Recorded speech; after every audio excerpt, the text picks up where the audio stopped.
Waalaikumsalam warahmatullahi wabarakatuh.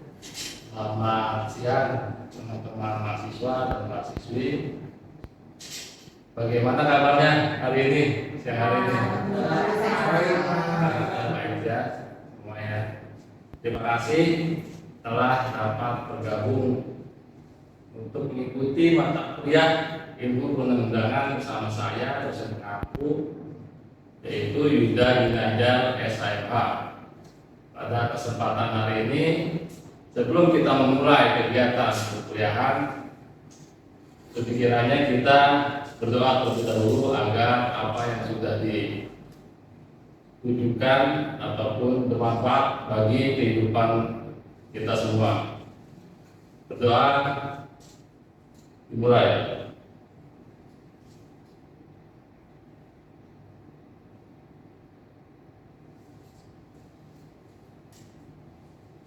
Ya, sudah selesai. Pada pertemuan minggu kemarin kita sedikit membahas pertemuan kemarin, yaitu tentang landasan pembentukan peraturan perundang-undangan, di mana adanya landasan filosofis. Landasan filosofis ini berisikan tentang pemikiran terdalam yang harus terkandung dalam peraturan perundang-undangan.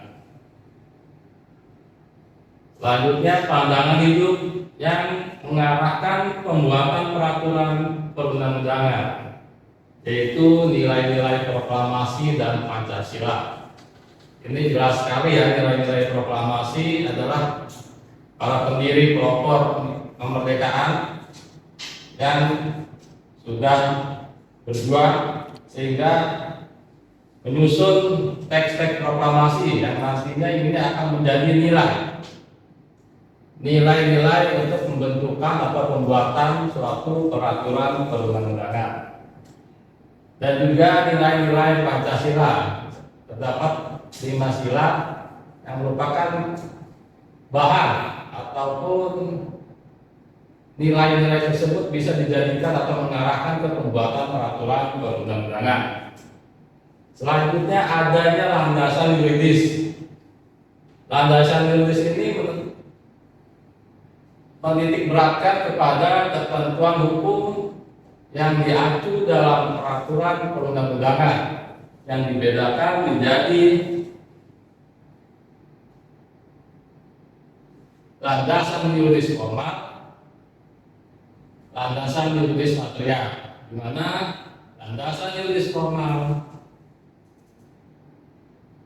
yaitu ketentuan yang menuju kewenangan pembuatan, sedangkan landasan yuridis material ketentuan hukum yang menentukan isi peraturan perundang-undangan. Contohnya dalam pasal 18 Undang-Undang Dasar 1945 tentang pemerintahan daerah, pasal 23 ayat 2 Undang-Undang Dasar 1945 tentang pajak, pasal 28 Undang-Undang Dasar 1945 tentang berserikat, berkumpul, mengeluarkan pendapat, pikiran, dan sebagainya.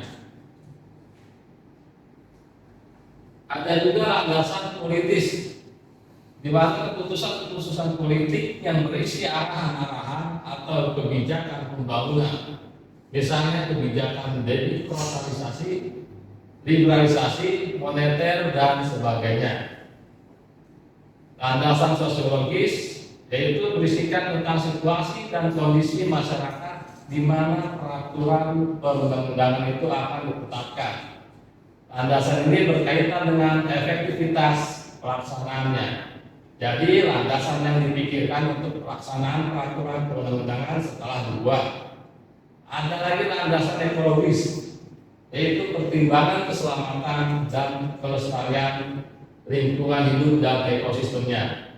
Jangan sampai pembuatan peraturan perundang-undangan ini dapat menghancurkan lingkungan hidup dan ekosistemnya. Ini jadikan landasan ekologis bahan pertimbangan untuk pembuatan peraturan perundang-undangan. Selanjutnya, landasan ekonomis. Landasan ekonomis yaitu berisikan tentang pertimbangan ekonomi dan makro dan sebagainya. Itu tadi sekilas pemaparan untuk yang disampaikan minggu kemarin. Kira saya sampaikan lagi supaya teman-teman mahasiswa-mahasiswi tidak lupa. Selanjutnya hari ini kita akan membahas bentuk bagian dalam ragam bahasa peraturan perundang-undangan. Yang pertama ada bentuk dalam. Bentuk dalam ini meliputi apa saja? Adanya pilihan sistematika yang baku dan bagi penuangan ketentuan-ketentuan. Adanya definisi atau pengertian umum. Yang mana definisi atau pengertian umum ini harus jelas, tidak boleh ambigu ataupun masyarakat tidak dapat mengerti apabila dibaca. Jadi pengertian umum ini harus semua dapat mengerti. Selanjutnya menghindari penggunaan kata-kata yang mengandung arti ganda. Jadi tidak boleh ada kata-kata di dalam suatu ayat ataupun peraturan perundang-undangan yang dapat menimbulkan arti ganda, yang nanti dapat ditafsirkan bisa berbeda. Ini harus dihindari penggunaan kata-kata yang mengandung arti ganda.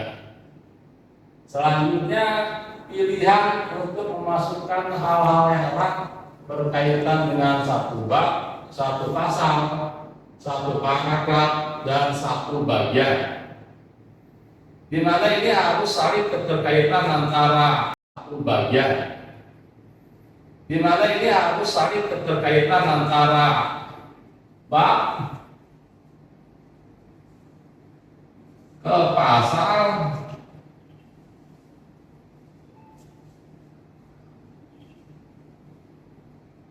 ke bagian-bagian paragraf atau bagian-bagian.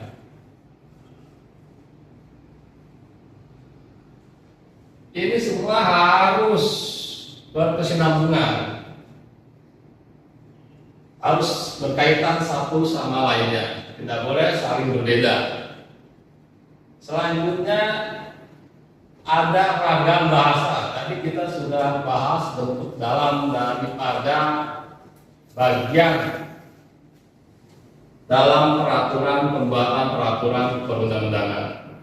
Selanjutnya kita ke ragam bahasa, di mana ragam bahasa ini meliputi perlunya penggunaan bahasa hukum yang sudah baku, baik pada struktur kalimat, peristilahan, istilahan, dan tanda baca.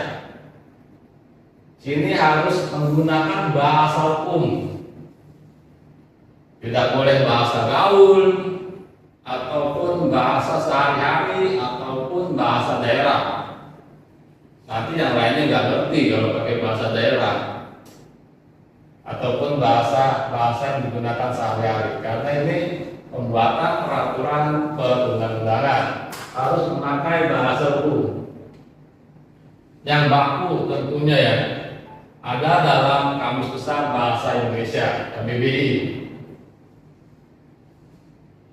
Ada terkaitan dengan struktur kalimat daripada ayat-ayat ataupun pasal-pasal yang sampai sini mengerti ya, teman-teman ya, teman-teman mahasiswa, teman-teman mahasiswi ya, dapat dipahami ya. Selanjutnya kita ke bentuk bagian luar peraturan perundang-undangan. Bentuk bagian luar apa saja? Yang pertama ada bagian judul.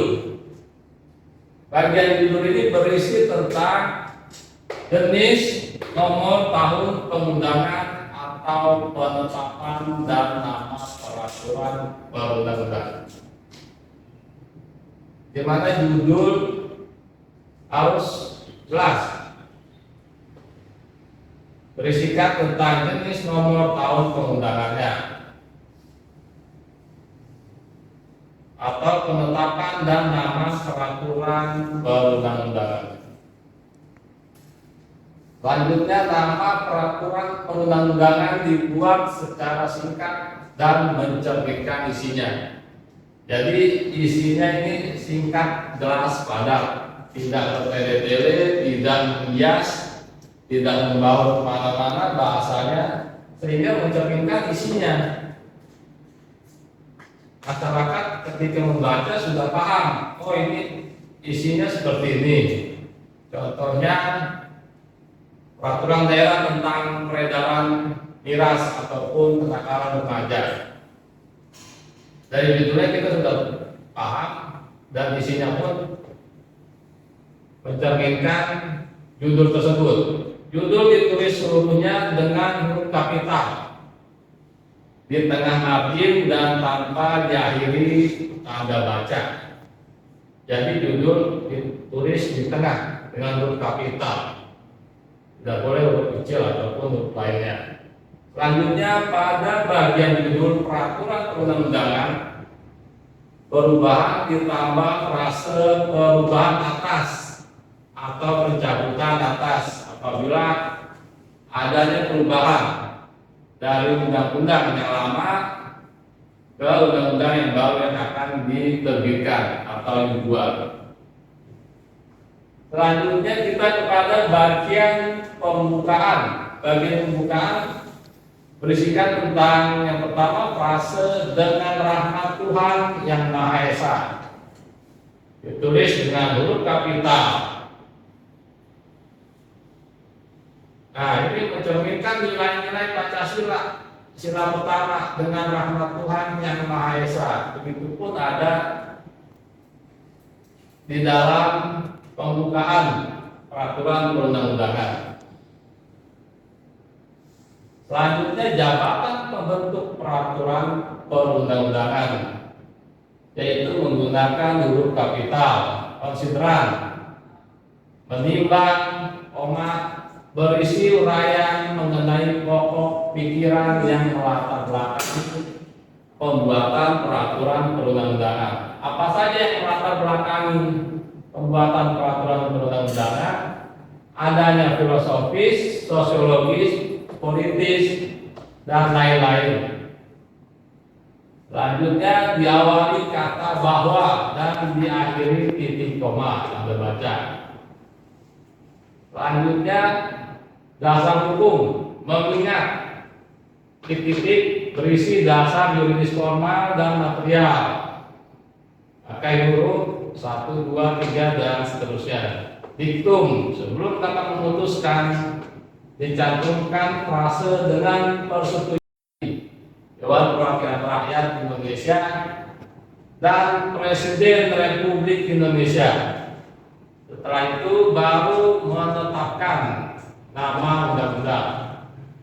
Jadi di sini jelas untuk pembuatan peraturan perundang-undangan dilakukan oleh DPR RI sebagai lembaga legislatif yang mempunyai fungsi controlling, budgeting, dan legislasi di pusat maupun daerah. Kalau di pusat kita sebutnya DPR RI, di daerah kita sebutnya Dewan Perwakilan Rakyat Daerah, kabupaten atau kota.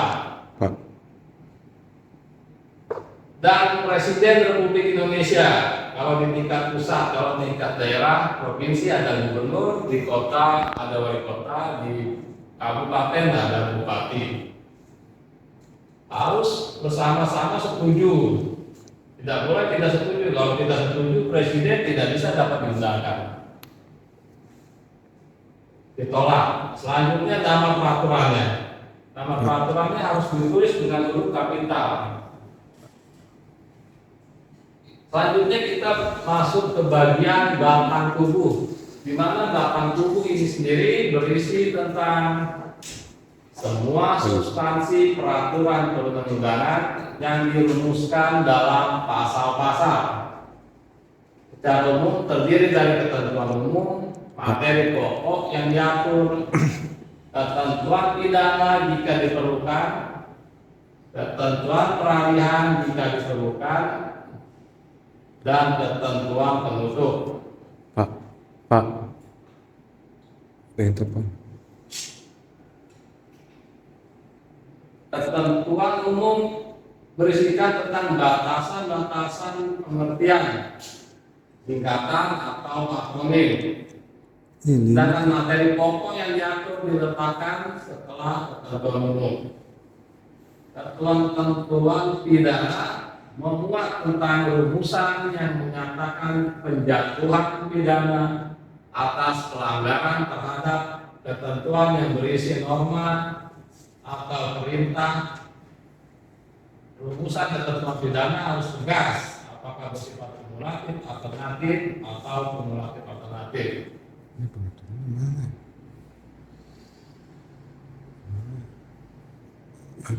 Selanjutnya penyusunan naskah akademik.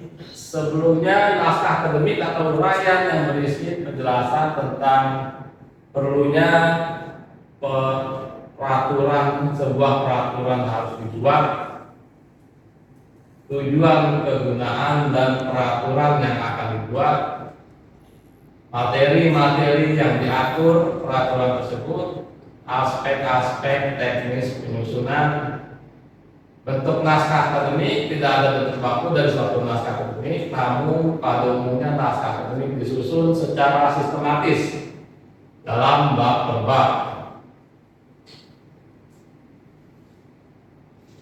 Sistematika naskah akademik terdiri dari pendahuluan, di mana bab 1 berisikan pendahuluan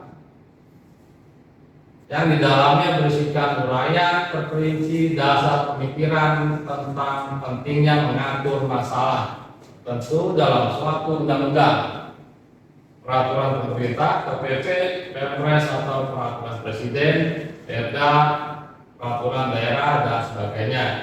Misalnya dalam otonomi daerah, di mana pentingnya pelaksanaan otonomi daerah untuk mendayagunakan potensi daerah. Otonomi sangat menentukan peran serta masyarakat dalam pembangunan. Di mana Indonesia terbagi atas beberapa provinsi dan daerah, kota dan kabupaten mempunyai potensi daerah yang berbeda-beda. Potensi daerah yang berbeda-beda ini dapat untuk membangun masyarakat di setiap daerah. Oleh sebabnya diperlukan adanya peraturan untuk mengatur tentang otonomi daerah, potensi daerah, sehingga di pusat saja, karena daerah-daerah pun harus dapat berkembang dalam pembangunannya. Di bab 2 dalam naskah akademik adanya pertimbangan dasar pengaturan dalam undang-undang, peraturan pemerintah, peraturan presiden, peraturan daerah, dan seterusnya. Banyak pertimbangan dasar yang dapat dikemukakan untuk suatu peraturan, misalnya pertimbangan yuridis. Aturan pertimbangannya 12, pertimbangan operasional tidak bisa dilaksanakan karena belum ada PP-nya seperti kasus otonomi daerah pada kabupaten kota. Kemudian tentang bab 3, aspek teknis penyusunan peraturan perundang-undangan, di mana pertama adanya tentang nama dan judul. Nama judul apa yang akan dipakai. Nah, ini sebelum pembuatan peraturan perundang-undangan, jadi kita harus membuat naskah akademik. Nama judul apa yang akan dipakai sebaiknya diberi beberapa alternatif. Nama dengan penjelasan kelebihan dan kekurangan masing-masing. Jadi di sini dijelaskan bahwa nama dan judul tidak hanya satu, bisa 2, 3, 4. Sehingga dari beberapa nama atau judul tersebut juga dijelaskan kelebihan dan kekurangannya. Nanti bisa dipertimbangkan nama mana, judul mana yang akan dipakai untuk pembuatan suatu peraturan perundang-undangan. Selanjutnya tentang pertimbangan. Apa saja yang dimasukkan dalam pertimbangan? Karena kemungkinan banyaknya pertimbangan perlu ditentukan aspek-aspek penting apa yang akan dijadikan pertimbangan. Misalnya tentang otonomi daerah. Otonomi daerah ini adanya aspek peningkatan pelayanan kepada masyarakat. Contohnya, kita mengurus sesuatu untuk kependudukan, KTP, kartu keluarga, akte kelahiran, tidak lagi mengurus ke pusat. Pemerintah daerah dapat mencetak KTP, mencetak kartu keluarga, akte kelahiran, karena adanya otonomi daerah, yaitu pengaturan tentang daerah untuk peningkatan pelayanan kepada masyarakat. Itu salah satu contohnya. Selanjutnya aspek daya guna dan hasil guna, aspek demokratisasi dan sebagainya. Lanjutnya tentang dasar hukum, disebutkan dasar hukumnya baik formal maupun material yang digunakan dasar hukum material sesuai isi materi yang diatur. Penguatan sanksi pidana. Nah, dalam penguatan sanksi pidana perlu dijelaskan, pidana harus dimuat dalam undang-undang kecuali undang-undang menguasakannya, mendelegasikannya kepada peraturan pemerintah. Perlu dijelaskan, pidana kurungan dari peraturan daerah paling lama 6 bulan atau denda paling banyak 50 juta. Di sini tidak boleh lebih dari 6 bulan, 1 tahun ataupun 2 tahun. Kalau peraturan daerah pidananya 6 bulan dan denda paling banyak 50 juta maksimal. Artinya paling banyak maksimal. Tidak boleh lebih daripada 50 juta. Isi muatan peraturan bab 4 dalam naskah akademik. Dalam bab ini dijelaskan peraturan yang akan dibuat, yaitu memuat materi apa saja. Biasanya isi muatan peraturan perundang-undangan terdiri dari ketentuan umum, membuat pengertian ada ketentuan umum. Naskah akademik sudah harus memperinci apa saja yang perlu didefinisikan atau diberi pengertian. Lanjutnya materi yang akan diatur. Naskah akademik harus memperinci segi-segi apa saja yang diatur. Contohnya yaitu adanya pelaksanaan otonomi, isi rumah tangga daerah, aspek keuangan daerah, susunan organisasi pemerintah daerah, kabupaten atau kota, dekonsentrasinya yang nantinya akan menjadi bab-bab dalam rancangan.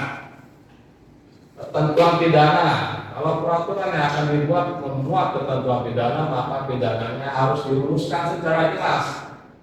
Misalnya barang siapa yang melanggar peraturan daerah nomor sekian akan diancam dengan hukuman maksimal 6 bulan atau denda 50 juta. Selanjutnya 4, ketentuan peralihan. Naskah akademik juga perlu menjelaskan bagaimana peraturan yang dibuat akan berlaku nanti, ikuti ketentuan penerapan, cara-cara penerapan. Selanjutnya adanya misalnya tentang pedoman teknis penyusunan yang akan digunakan. Harus peraturan perundangan ini mendapat persetujuan presiden atau gubernur dalam pembuatan peraturan. Ya, Bagus sekali pertanyaannya, yaitu kenapa dalam pembuatan peraturan perundang-undangan harus mendapat persetujuan presiden ataupun gubernur. Di sini dalam Undang-Undang Nomor 10 Tahun 2004 tentang pembentukan peraturan perundang-undangan, bahwasannya dalam pembuatan peraturan perundang-undangan harus disetujui presiden sebagai pimpinan pemerintahan tertinggi dan gubernur, wali kota atau bupati sebagai pimpinan pemerintahan tertinggi di suatu daerah. Apabila tidak disetujui oleh presiden, maka undang-undang ini tidak dapat diundangkan dan ditolak. maka harus adanya persetujuan dari Presiden sebagai pemerintah pusat dan Gubernur sebagai pemerintah daerah. Demikian. Terima kasih Pak. Ya, sama-sama. Terima kasih. Ada lagi? Ya. Kenapa harus ada sanksi apabila melanggar peraturan daerah? Ya. Ya. Ya. Bagus pertanyaannya. Kenapa harus adanya sanksi dalam pelanggaran peraturan daerah? Di sini yang pertama kita kenapa diberikan sanksi? Ini adanya agar adanya efek jerah. Efek jerah ini kepada masyarakat yang melanggar